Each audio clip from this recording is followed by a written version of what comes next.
বিয়ের প্রথম রাতের সুন্নত আমল কি কি? অনেক বর বউ বাসর ঘরে 2 রাকাত নামাজ আদায় করেন, বউ বরকে দুধ খাওয়ান, এরকম নানা প্রচলন আছে।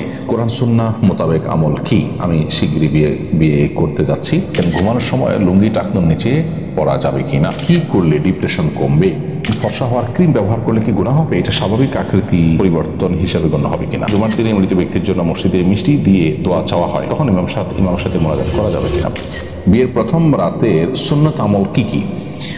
অনেক বর বউ বাসর ঘরে 2 রাকাত নামাজ আদায় করেন, বউ বরকে দুধ খাওয়ান, এরকম নানা প্রচলন আছে। কোরআন সুন্নাহ মোতাবেক আমল কি? আমি শিগগিরই বিয়ে করতে যাচ্ছি, আমার জন্য কল্যাণে দোয়া করবেন।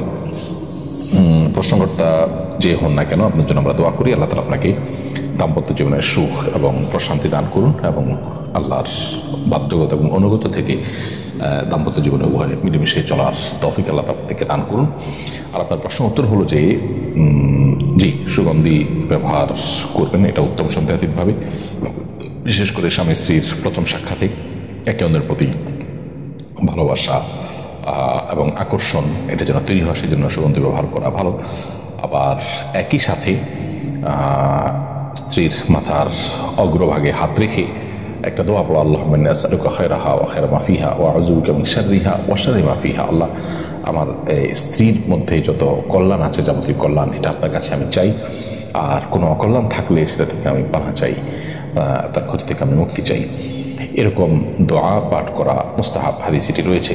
এর বাইরেও স্বামী স্ত্রী উভয়ে দাঁড়িয়ে 2 রাকাত নফল নামাজ আদায় করা বাসর রাতে, সেটাও মুস্তাহাব। অনেক উলামা ইকরাম সেটি করতে আমাদেরকে পরামর্শ দিয়েছেন বিভিন্ন বর্ণনার আলোকে। এই কাজগুলো আপনি করতে পারেন এবং আল্লাহ তাআলার কাছে সাধারণ এবং কমন যে দোয়া আছে, সেই দোয়াগুলো তো আমরা অনবরত নেককার স্বামী নেককার স্ত্রী পাওয়ার জন্য সূরা ফুরকান 74 নম্বর আয়াত, রব্বানা হাব লানা মিন আজওয়াজিনা ওয়া যুররিয়্যাতিনা কুররাতা আ'ইউন ওয়াজআলনা লিল মুত্তাকিনা ইমামা, এই জাতীয় দোয়াগুলো আমরা করবো ইনশাআল্লাহ তাআলা। সাইম ইসলাম আপনি লিখেছেন, ঘুমানোর সময় লুঙ্গি টাকনুর নিচে পরা যাবে কিনা? ঘুমানোর সময় লুঙ্গি টাকনুর নিচে যদি চলে যায় তাহলে তাতে কোনো অসুবিধা হবে না। বিগত সপ্তাহে সম্ভবত এই প্রশ্নটি এসেছিল এবং এর উত্তর আমরা দিয়েছিলাম। সাধারণ স্বাভাবিক অবস্থাতে একজন পুরুষের লুঙ্গি, পাজামা, প্যান্ট, চাদর, জুব্বা এগুলো টাকনুর নিচে যেন না যায়, সেটা খেয়াল রাখতে হবে। হাদিসে কঠোরভাবে নিষেধ আছে। শোয়ার পরে যদি সেটা চলে যায় তাহলে সেটা আসলে মানুষের একে তো ইচ্ছার বাহিরে, দ্বিতীয়ত এটা সাধারণ এবং স্বাভাবিক অবস্থা নয়, যার কারণে এতে কোনো গুনাহ হবে না ইনশাআল্লাহ তাআলা। তবে স্বাভাবিক অবস্থাতে টাকনুর নিচে যেন আমাদের লুঙ্গি, পাজামা, প্যান্ট ইত্যাদি না যায়, সেই দিকটা আপনাকে খেয়াল রাখতে হবে। এরপর তাসনিম তাজিন আপনি লিখেছেন, কি করলে ডিপ্রেশন কমবে? ডিপ্রেশন থেকে রক্ষা পাওয়ার জন্য আমাদের একটা শর্ট ভিডিও আছে ইউটিউবে এবং ফেসবুকে, আপনি সেটা দেখে নিতে পারেন। সেখানে আমরা কোরআন হাদিসের আলোকে কিছু পরামর্শ দিয়েছি। প্রথমত আল্লাহ বলেছেন, আলা বিযিকরিল্লাহি তাতমাইন্নুল কুলুব, আল্লাহ তাআলার জিকির এটা মানুষ অন্তরকে প্রশান্ত করে। বিধায় অন্য ব্যস্ততা কমিয়ে আল্লাহর সাথে একান্ত যোগাযোগ বাড়ানো, আল্লাহর স্মরণ, আল্লাহর জিকির এটা বৃদ্ধি করা, এটা হবে আপনার ডিপ্রেশন দূর করবার অন্যতম উপায়। দ্বিতীয়ত হলো, ডিপ্রেশন এটা আসলে নৈরাশ্য থেকে আসে। আল্লাহর প্রতি বিশ্বাস যদি কারোর প্রগাঢ় হয়, আল্লাহ রহমান রহমিন, আল্লাহ সব কিছু করতে পারেন, এই বিশ্বাস যদি কারোর থাকে, তাহলে তার মধ্যে ডিপ্রেশন কাজ করতে পারে না। বিধায় আমাদের ঈমান, আমাদের আল্লাহর প্রতি বিশ্বাস, আস্থা, এগুলো যদি আমরা বাড়াতে পারি, সারা ডিপ্রেশন কমে যাবে। অর্থাৎ ঈমান এবং তাকওয়ার চর্চা বাড়াতে হবে। তৃতীয়ত ইস্তিগফার, আল্লাহর কাছে আপনি নিজের গুনাহ এবং পাপাচারের জন্য যদি ক্ষমা প্রার্থনা করেন, তাহলে সেক্ষেত্রে আল্লাহ তাআলা আপনার ডিপ্রেশন এবং দুশ্চিন্তা দূর করে দেবেন। হাদিসে আছে, নবী সাল্লাল্লাহু আলাইহি ওয়াসাল্লাম বলেছেন, মাল্লাযিমাল ইস্তিগফার জাআলাল্লাহু মিন কুল্লি দিকিন মাখরাজা ওয়া মিন কুল্লি হাম্মিন ফারাজা। যে ব্যক্তি ইস্তিগফারকে আঁকড়ে ধরবে, অর্থাৎ সবসময় ইস্তিগফার করতেই থাকবে, আল্লাহ তাআলা তাকে সকল সংকটাপন্ন পরিস্থিতি থেকে বের হওয়ার পথ আবিষ্কার করে দিবেন। সকল পেরেশানি থেকে আল্লাহ তাআলা তাকে মুক্তি দান করবেন। এর পাশাপাশি চতুর্থ যে বিষয়টি বলতে চাই তা হলো দুরূদ পাঠ করা। বিশেষ দুরূদ পাঠ করলে সেটাও আমাদের দুশ্চিন্তা, পেরেশানি, ডিপ্রেশনকে দূর করবে ইনশাআল্লাহ, কারণ দুরূদের মাধ্যমেও সেটি হবে বলে হাদিসে রয়েছে। এবং সর্বশেষ বলতে চাই যে বিশেষ দোয়া আছে নবী সাল্লাল্লাহু আলাইহি ওয়াসাল্লামের, আল্লাহুম্মা ইন্নী আউযু বিকা মিনাল হাম্মি ওয়াল হাযান, আল্লাহ আপনার কাছে টেনশন, ডিপ্রেশন, দুশ্চিন্তা থেকে পানা চাই, এই দোয়াটা বেশি করে করবেন ইনশাআল্লাহ, আল্লাহ তাআলা আপনাকে হেফাজত করবেন।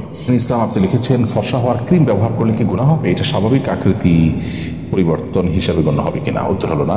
ফর্সা হওয়ার ক্রিম ব্যবহার করলে আসলে আমাদের আকৃতি পরিবর্তন বলতে যেটা বোঝায় সেরকম কিছু হয় না, বিধায় এটা ব্যবহার করা হারাম হবে না। তবে আমরা যখন প্রসাধনী ব্যবহার করব সতর্ক থাকতে হবে এগুলোতে হারাম কোনো উপাদান আছে কিনা।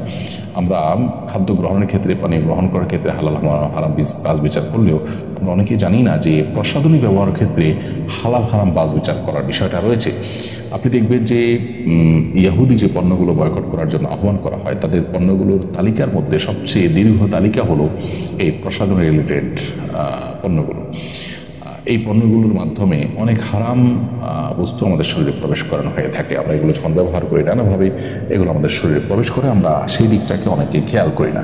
অতএব সেখানে হালাল হারাম বিষয়টাকে বিশেষভাবে আমাদের বিবেচনা আনতে হবে। তবে মৌলিকভাবে ফর্সা হওয়ার ক্রিম ব্যবহার করাটা নিষিদ্ধ নয়। শান্ত ইসলাম লিখেছেন, জুমার দিনে মৃত ব্যক্তির জন্য মসজিদে মিষ্টি দিয়ে দোয়া চাওয়া হয়, তখন ইমামের সাথে মোনাজাত করা যাবে কিনা? প্রথম কথা হলো যে মসজিদে মিষ্টি দিয়ে দোয়া চাওয়ার এই কালচারটা সঠিক কোনো কালচার নয়।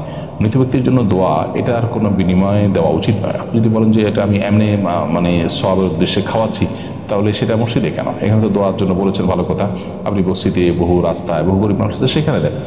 তো এখানে দেওয়াটা মূলত দোয়ার এক ধরনের বিনিময়ের মতো, যেটা না যায়। আর দ্বিতীয়ত হলো যে মসজিদে এ ধরনের মিষ্টি বিতরণের যে কালচারটা, সেটা আসলে এটা দৃশ্যত বিনিময়ের মতোই দেখায়।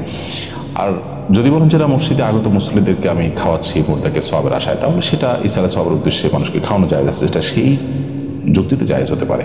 আর আপনি দোয়াতেও শামিল হতেই পারেন, দোয়া তো করতেই পারেন মুর্দার জন্য, সেটা ভিন্ন বিষয়।